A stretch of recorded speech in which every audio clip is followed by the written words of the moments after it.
Baghdad. Dozens of attacks on U.S. military facilities by Iran-backed groups in Iraq over the past 2 months have forced Baghdad's government into a balancing act that grows more difficult with each passing day.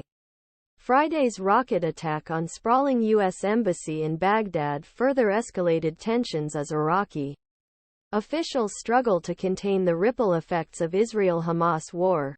Iran wields considerable influence in Iraq, and a coalition of Iran-backed groups brought Iraqi Prime Minister Mohammed Shia al-Sudani to power in October 2022.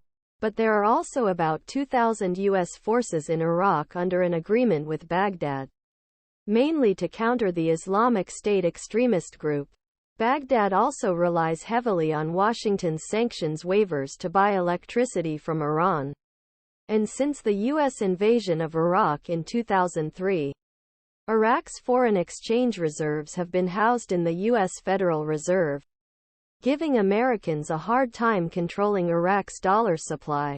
Provides significant control. Al-Sudani's predecessors also had to walk delicate line between Tehran and Washington. But the Israel-Hamas war has raised stakes significantly. Militants say their attacks are in retaliation for Washington's support for Israel and its military presence in Iraq and Syria. Al-Sudani condemned the attacks and U.S. counterattacks as a violation of his country's sovereignty. He also instructed authorities to pursue militants involved in attacks, most of which did not cause injuries or major damage.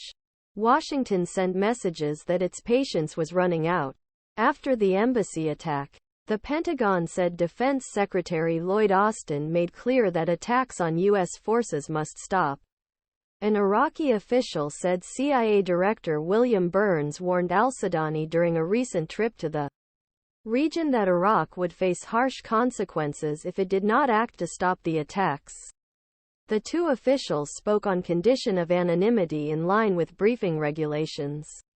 In a meeting with Iraqi Prime Minister earlier this month, Blinken said the Americans would take matters into their own hands and that Baghdad was not doing enough to pursue perpetrators, is not authorized to make public comments. 2 days later, 5 militants were killed in a U.S. attack on a drone launch site near Kirkuk, Iraq.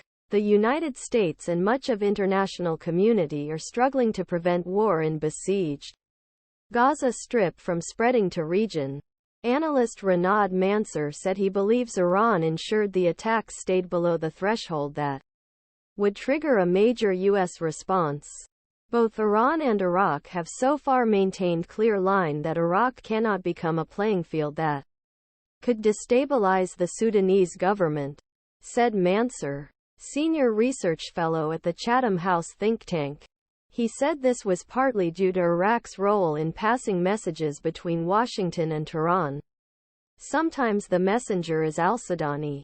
In early November, Blinken met with al-Sudani in Baghdad, a day before the Iraqi Prime Minister visited Tehran. According